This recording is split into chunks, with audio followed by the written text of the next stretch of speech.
Boa noite, eu sou a Shirley. Eu sou o Valmir. Nós somos coordenadores da Pastoral Familiar da região episcopal Ipiranga e a convite da Pastoral da Criança, estamos aqui com a doutora Maria Ângela para conversar um pouco sobre a prevenção à violência na primeira infância. Boa noite. Boa noite. Muito obrigada pelo convite, fiquei muito feliz. Acho que é um tema extremamente importante, pertinente, que afeta, na verdade, não só o Brasil, o mundo todo, né? E hoje a gente precisa ter um trabalho que combata a violência na infância, porque a infância é a matriz de identidade de um ser humano, né? Sim. Bom, para começar, né, doutora Maria Ângela, nós conhecemos, mas se apresente para o pessoal. Tá bom. Então, eu sou psicóloga, sou formada há 45 anos, sou psicodramatista, sou terapeuta familiar, sou sexóloga, sou terapeuta de casais, tenho um trabalho muito interessante na Igreja São Judas Tadeu há 40 anos, onde damos assistência às pessoas que não têm condições de pagar um trabalho particular. E também assim, ao mesmo tempo lá atendemos a toda a comunidade, muitas pessoas nos procuram para se orientar, é um trabalho muito bacana, né? Somos uma equipe grande lá. Então assim, aqui eu sou terapeuta, eu trabalho com famílias, dou muita assistência para as escolas, porque eu sou psicóloga educacional também, fazendo palestra para as famílias, para os pais, para os jovens, para as crianças. Eu faço um trabalho bem rico. Sim. E, doutora Maria Ângela, como que a gente pode prevenir essa violência na primeira infância? O que seria a primeira infância? Isso, legal essa pergunta. A primeira infância começa quando o bebê nasce, né? Assim, nasceu, 1 hora de vida, começa a primeira infância. E é muito comum mães que às vezes não se preparam para a maternidade, têm um filho e assim, estão emocionalmente muito abaladas e pode acontecer de haver uma rejeição por aquela criança, por aquele bebê. Então, a primeira infância, ela vai do dia que nasce até 7 anos de idade. Com 7 anos acima começa a segunda infância, que é tão importante quanto. É lógico que a primeira infância a gente chama de matriz de identidade. Tudo que acontece nos primeiros 3 meses de vida marca como um carimbo na vida de uma pessoa. Lógico que um dia poderá ser trabalhado, ressignificado, mas é muito difícil porque como o bebezinho ele não tem consciência, ele não tem ego, tudo que acontece com ele, se ele é bem tratado, se ele mama, está sempre saciado, a mãezinha troca a fralda, tem higiene, um ambiente calmo, tranquilo, essa criança vai formar uma matriz de identidade onde nasce a personalidade dela baseado naquela matriz. Então, a primeira infância, os primeiros 3 meses, quando a mãe está preparada e acolhe a criança, é uma bênção. E muitas vezes, quando ocorre, por exemplo, violência, rejeição, uma primeira base da infância, a pessoa não tem consciência, ela sabe que tem algo que não é bom para ela. Ela sente dores de estômago, ela sente muita ansiedade, ela não sabe o que é porque ela não tinha memória. Porque a memória, ela começa a ser fabricada com 3 anos, 3 anos e meio. Aí que começam a vir flashes de memória, antes disso não, a memória é visceral. Então ela sente uma coisa estranha, uma dor muitas vezes no estômago, ela não sabe o que é. E aquilo é por causa do registro que ela tem. Então a primeira infância é até 7 anos. Né? Dela muita coisa vai nascer. A base também até 2 anos, né? Até 2 anos de idade, a criança precisa muito do conforto, do acolhimento, do aconchego, né? Uma criança, por exemplo, que é negligenciada nos 3 primeiros meses, 2 primeiros anos, ela fica com uma falha, ela fica com lacunas, né? E o que acontece quando a criança é negligenciada pela mãe? Então, a criança negligenciada é aquela criança que fica ali no berço, que ela é, vamos dizer, abandonada ali, né? Que a mãe não tem vontade, não cuida, não alimenta. Essa criança, ela vai se sentindo como que se ela estivesse solta no ar. Imagina uma bexiga com um fiozinho assim, no ar que subiu, ela não tem nada que puxe ela, né? Então, uma criança, por exemplo, que passa por violência, que vamos falar um pouco sobre os tipos de violência, né? Pode ser uma violência de negligência, como você está perguntando, que é o abandono, o não cuidar, o não alimentar. A violência física, que é chute, pontapé, tapa na cara, entendeu? Aperto, empurrão. Pega o bebezinho, por exemplo, um bebê, joga no berço de qualquer jeito, porque não aguenta mais aquele choro, aí larga lá chorando até não sei que horas, entendeu? Então essa criança, ela está sendo negligenciada e está sendo violentada fisicamente. E tem também a violência psicológica, né? Então briga dentro do lar, aquela gritaria. Então aquele bebê, por exemplo, ele não tem sossego. E imagina quando ele vai crescendo, né? Como a gente falou, a primeira infância vai até 7 anos. A partir de uma certa idade, aquela criança vê tudo, ela entende de tudo, ela sabe o que está acontecendo, as brigas dentro do lar. Aí ela tenta, às vezes, apartar o pai e a mãe. Aí o pai, o homem ainda bate nela, joga longe, né? A gente sabe, assim, problemas de alcoolismo, né? Que muitos lares acontecem esse tipo de problema. E, às vezes, problemas financeiros, a pobreza, a falta mesmo de recursos, levam, muitas vezes, o adulto perder completamente a cabeça.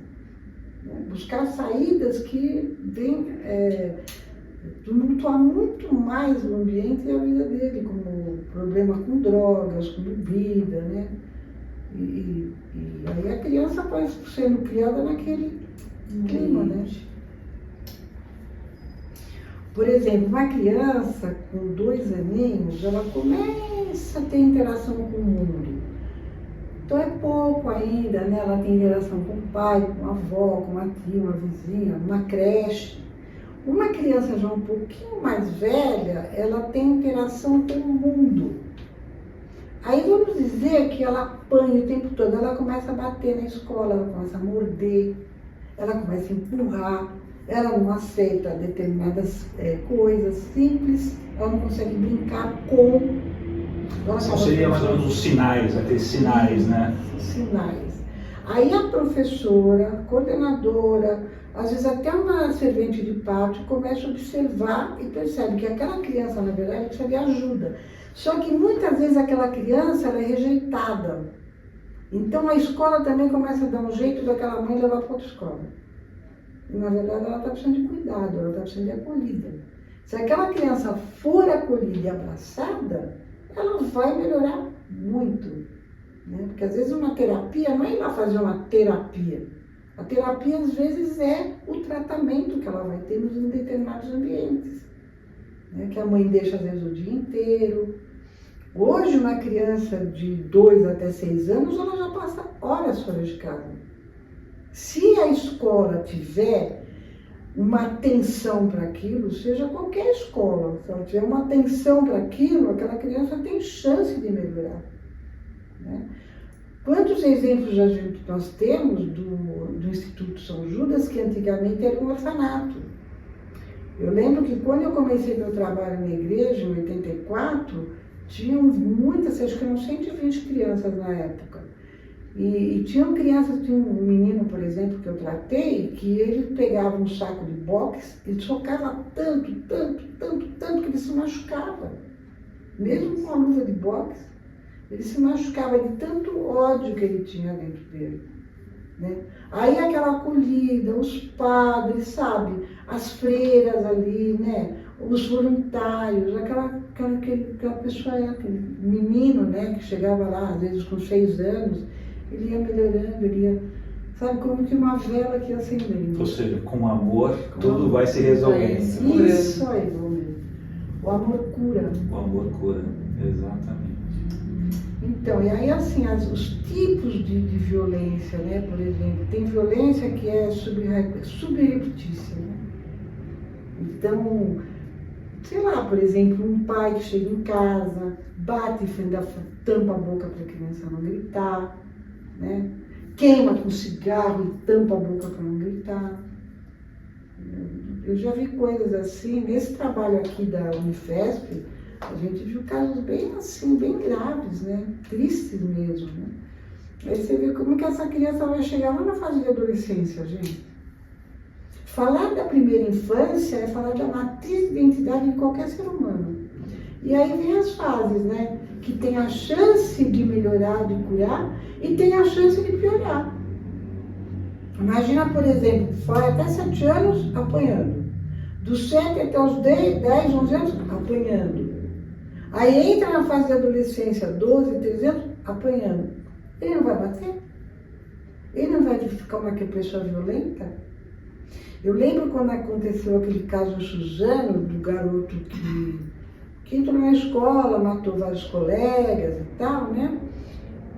Eu fui chamada na televisão, inclusive, foi um dia importante que falava sobre o Dia da Mulher, alguma coisa assim, a importância do trabalho da mulher na igreja, voluntária e tal, e nisso aconteceu e eles foram me chamar lá. E aí eu fui investigar um pouco a vida daquele menino antes de sair falando, né? Então assim, um menino que foi abandonado pela mãe, a mãe usava droga, o pai, eu nem sabia que era o pai, ele estava sendo criado por um avô, mas era uma negligência total, ele ficava sem comer. Então assim, um menino que ele tinha uma revolta dentro dele, no momento que ele pôde descontar, ele pôs tudo para fora, né? E você vê isso num ambiente de vulnerabilidade grande. Mas a gente hoje vê tanto caso de suicídio de jovens, de adolescentes, pré-adolescentes se cortando, né? Isso demonstra que a nossa família está precisando de ajuda. Então, assim, a pastoral familiar hoje, eu acho que é um trabalho maravilhoso. Eu digo que a Igreja Católica tem pilares muito legais, né? São o pilar da pastoral familiar, da pastoral da criança, pastoral do adolescente, né, dos jovens, o EJC, a pastoral da escuta, nós, os psicólogos, né, assistente social na obra social. São trabalhos maravilhosos que nós estamos, pode parecer um trabalho de formiguinha, mas melhor do que não ter nenhum, né? Com certeza. Porque assim, o Brasil hoje, se a gente pensar Brasil, mundo afora, quantos lugares que a gente não tem alcance de chegar, né? Por exemplo, o Padre Reginaldo, que é da nossa equipe aqui da Igreja São Judas, hoje ele, a missão dele, acho que é no Pará, alguma coisa assim, que ele atravessa de barco para lá nos ribeirinhos, né? Olha que bacana, entendeu? Uma oportunidade de ter uma pessoa que já conviveu, inteligente, estudada, que vai lá conversar, orientar aquelas famílias, entendeu? Eu trabalhei uma época em Recife, eu trabalhei na Votorantim 3 anos, né? E lá nós fazíamos umas viagens nas adjacências. Era muito pobre, era muito vulnerável aquele lugar, entendeu? Pai, por exemplo, que ia trabalhar numa das fábricas da Votorantim, que tinha 5 quilômetros, um calor, um sol, não tinha ônibus, tinha que ir a pé, quando muito tinha uma bicicleta, né? Aquele cara volta para casa extenuado. Aí chega em casa, muitas vezes, a diversão dele é tomar uma pinga. E aí ele chega em casa, como que é o ambiente daquele lar? Falando, né, um pouco disso, qual a importância, né? Você estava falando da saúde mental das crianças em relação a tudo isso, né? A toda essa negligência. Como eu sei, né, que a gente já falou aqui sobre o amor, mas nessa fase de uma ajuda, né? Onde buscar ajuda? E quanto mais precoce a ajuda, melhor, né? Quanto mais cedo você consegue alcançar uma criança, uma família, um pai, uma mãe para você ajudar, né? Porque eu acredito muito na terapia familiar, porque a ajuda não é simplesmente pegar a criança. Se você tem chance de ajudar a família, né? Todos ali são ajudados, vamos dizer, né? Um benefício para todos. Então, assim, aonde procurar?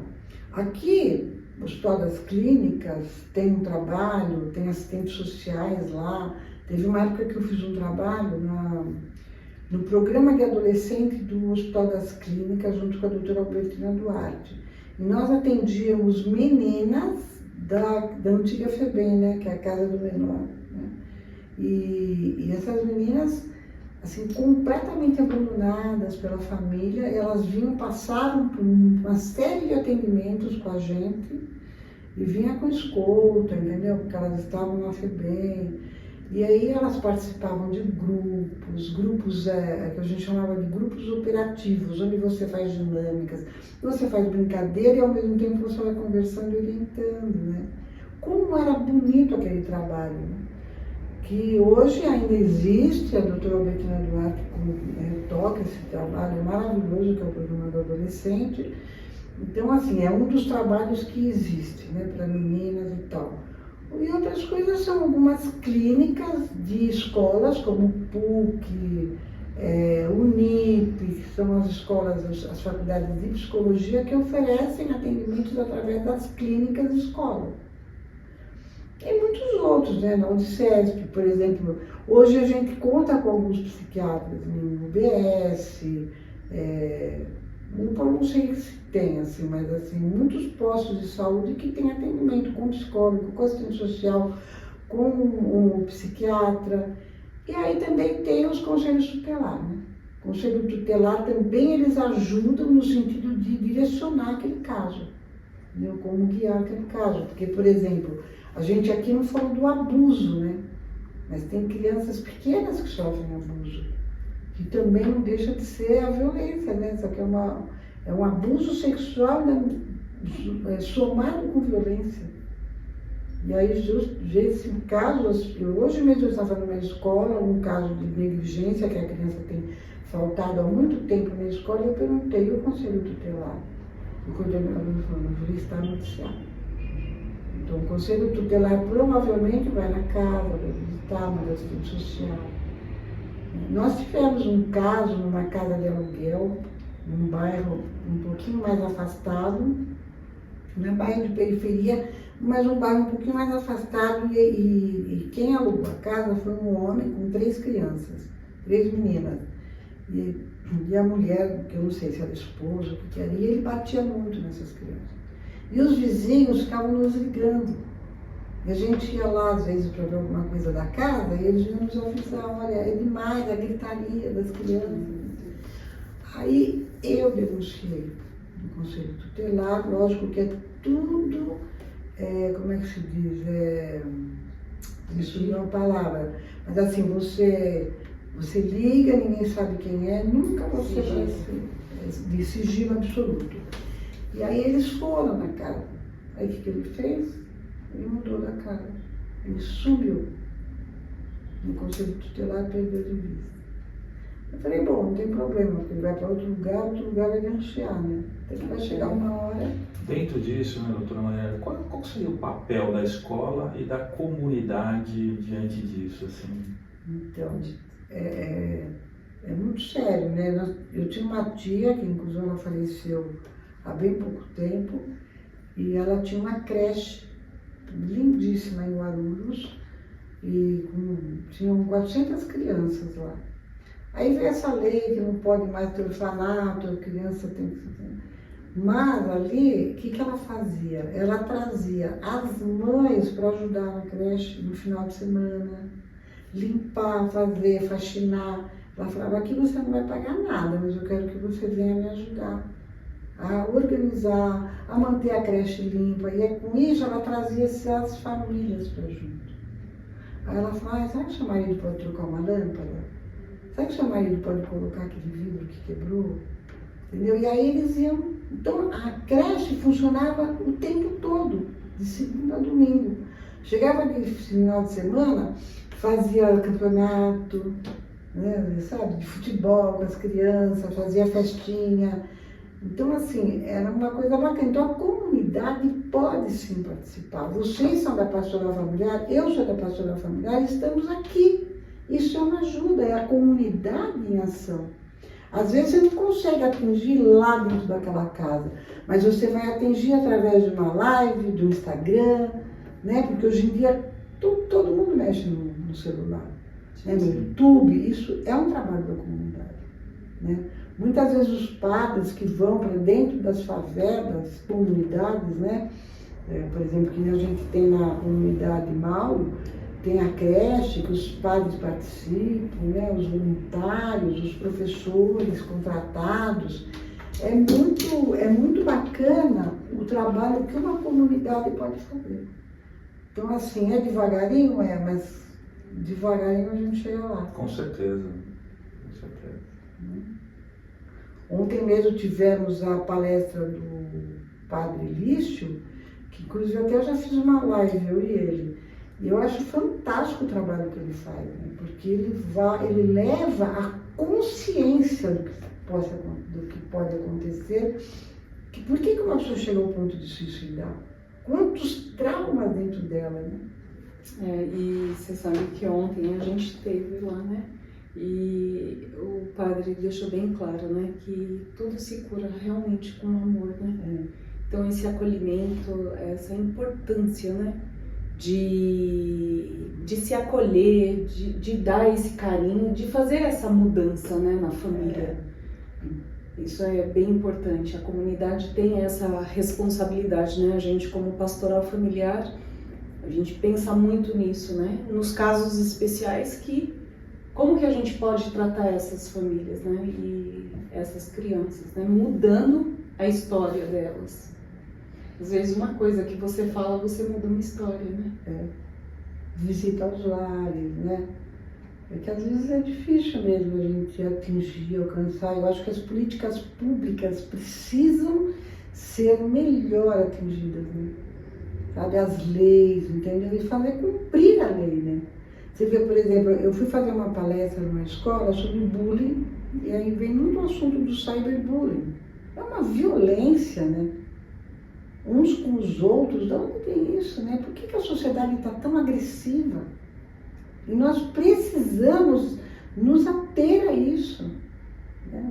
Atingir, por exemplo, no EJC, ter palestra, falar com os jovens, sabe? Despertá-lo para a vida. Né? Eu digo Pegando um pouquinho, doutora Mariana, sem querer cortar, o adolescente, né? Qual que é a implicação dele sofrer uma violência, seja física ou moral, na vida desse adolescente? Então, o adolescente, ele também sofre negligência, né? Porque às vezes os pais não sabem nem onde ele anda o dia inteiro, né? Por onde ele está, ele sai às vezes no sábado e volta só na segunda-feira de manhã, vai andar de skate, vai fazer aqueles rap, acho que é rap, sei lá como é que chama. Então, o adolescente que ele sofre violência, qual é o grande problema, né? Porque ele vai se tornar violento.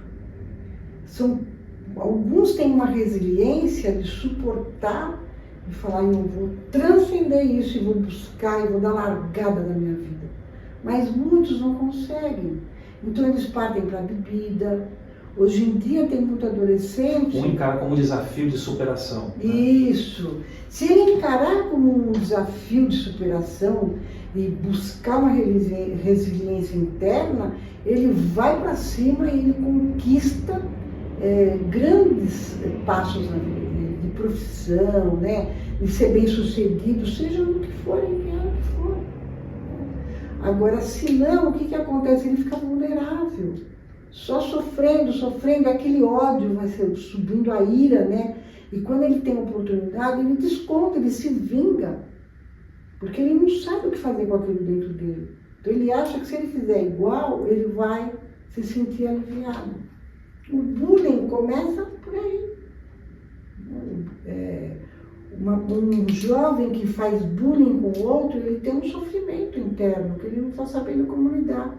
Então ele fica jogando para fora para atingir o outro, para fazer de conta que ele está bem. Então ele busca uma autoconfiança que, na verdade, é sobreposta em cima do outro, né? Essa semana eu estava atendendo um garoto que ele tem sofrido muito bullying. E aí eu perguntei para ele, falei para ele, busca um objeto aqui na sala que você acha que representa esse garoto que te agride o tempo todo. E ele pegou o meu suporte de celular, que é isso aqui. Ele pegou esse suportezinho aqui. Falei, agora eu quero que você busque um objeto que represente você.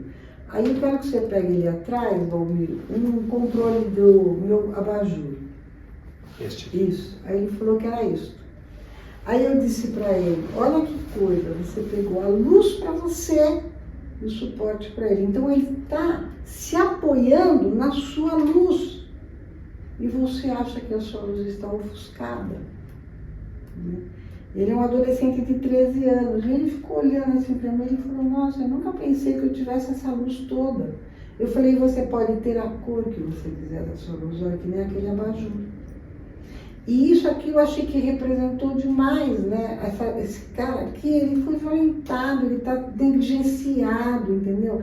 Essa menina que faz o bullying, que machuca, ela está doente, ela precisa de ajuda, ela precisa de recurso.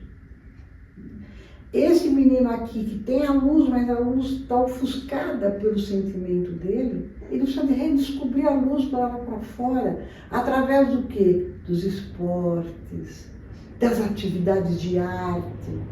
Então, quando eu falo das políticas públicas, nas escolas estaduais, da prefeitura, particulares, precisa ter esporte, arte, teatro, possibilidade dessa criança ser ela. Ela não precisa demonstrar nada, mas ela poder ser quem ela é. E a arte, o esporte, o amor, a acolhida de uma professora. Os professores estão em angústia, sufocados, porque esses problemas são milhares todos os dias. E esses professores, eles estão sendo assistidos? Teve uma época que eu fiz um curso como ouvinte na USP, com um professor que ele era diretor da pedagogia, só que eu fazia na psicologia. Aí o que ele fez? Ele lançou um curso para os professores, a prefeitura e do estado, de como brincar com a criança, de como cuidar de uma criança negligenciada, de uma criança em vulnerabilidade. Não compareceu nenhum professor. Por quê? Porque eles não eram liberados da escola para poder fazer o curso. Então eu digo, isso são as políticas públicas. Os professores estão precisando de ajuda, os coordenadores estão precisando de ajuda. E que ajuda nós podemos dar enquanto comunidade, enquanto igreja, enquanto um hospital, enquanto um governador, um prefeito, né? É fazer pelo povo, ajudar o nosso povo. Isso eu acho que assim, eu faço um pouquinho de uma parte, você faz, né? Seus filhos fazem, olha que bênção, mas é muito pouco. A gente precisa dar as mãos, juntar por força, né? Sim, com certeza. Doutora, para a gente finalizar, quer falar um pouco do livro? Então, olha, aqui eu tenho meus livros, né? Esse livro, quando é necessário dizer não, eu falo sobre limites. E eu acho muito bacana os pais lerem um material assim, porque eles vão entender quando é que é necessário dizer não. Um não que não precisa ser aos gritos, não precisa ser um empurrão, não precisa ser agressivo, mas é um não. Um limite que diz, olha, você não vai, né? Porque você não está fazendo por onde você ir na casa do amigo, você ficar horas e horas no celular. Que inclusive, eu digo, gente, coloquem limite nas telas. É um perigo, porque dentro do quarto ele pode estar sofrendo violência, bullying, que é o cyberbullying, dos amigos que você nem imagina. Então, cuida do lar que é seu. Né? Porque onde você mora não é uma casa, é um lar, é a sua família. Dê amor, sabe? Chega junto dos seus filhos, senta na sala, brinca junto, joga. Dê atenção, porque atenção é amor. Sim. Qual é o combustível de uma esposa? É quando o marido dá atenção para ela. Aí ela fica doce, ela fica calma. Aquele marido ganha força para estar atendendo aos seus filhos. Nesse livro aqui, Filhos Felizes, eu falo uma coisa bem interessante, o que o jovem precisa chegar lá na frente e estar preparado. Então eu falo sobre todas as fases da adolescência e falo de como ele pode ter a prontidão para entrar na fase de jovem adulto. É um livro muito interessante, né? É O Segredo da Educação de Adolescentes para uma Vida Bem-Sucedida. São todos da Paulina. E esse aqui, O Amor Sem DR, ele poderia até ter outro nome, assim, para falar um pouco mais claro do assunto dele. Eu falo sobre relacionamento de casais e como a relação dos casais, dos pais, influenciam a educação dos filhos. Então, eu falo um pouco sobre a relação parental, quando tem muitas brigas em casa, como que fica a educação desse filho? Como interfere, né? Como interfere. Se vocês brigam o tempo todo, como você vai estar, por exemplo, com a sua filha e ele de fora? Aí você se junta com ele e fala assim, teu pai. Aí você está sendo violenta com ele. Tem um livro aí best-seller, que agora eu, infelizmente, não estou lembrando o nome da autora, mas é Comunicação Não Violenta, que fala sobre essa comunicação no lar, né? Eu também escrevi um livro, que é o 4º livro, que eu estou vendo aí como que a gente vai lançar, que é sobre comunicação na família. E que eu falo muito sobre esse jeito de você falar, de você se comunicar, que é amorável. Às vezes você fala a mesma coisa, você pode falar para um filho, sei lá, de 7 anos também, né? Que coisa, você não levanta dessa cama, vou te largar aí. Outra coisa é você chegar lá, sentar do lado, filhão, vamos lá. Puxa, hoje você tem futebol, seus amigos estão te esperando na escola, né? Aí faz um carinho, faz uma cócega nele, né? E aí ele vai acordando e fala, não, então eu vou. E se ele não vai, você fala, levanta dessa cama e vamos, porque eu sou um campeão. E eu não vou deixar, eu dizia muito para o meu filho, eu não vou te dar a chance do azar. Então, meu filho, pode levantar e vamos para a vida. É isso mesmo. Então, esse que é o amor. Nossa, que delícia de bate-papo, né?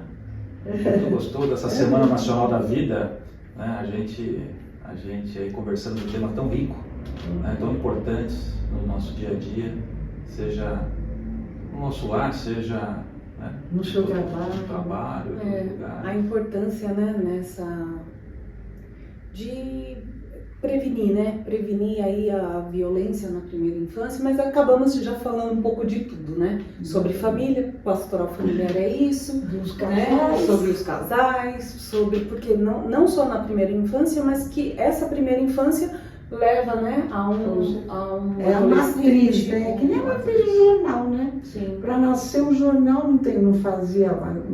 A matriz, ali nasce o jornal, né? É assim, tudo tem uma matriz. Quando Tudo vocês se conecta. conheceram, vocês formaram uma matriz de identidade do casamento.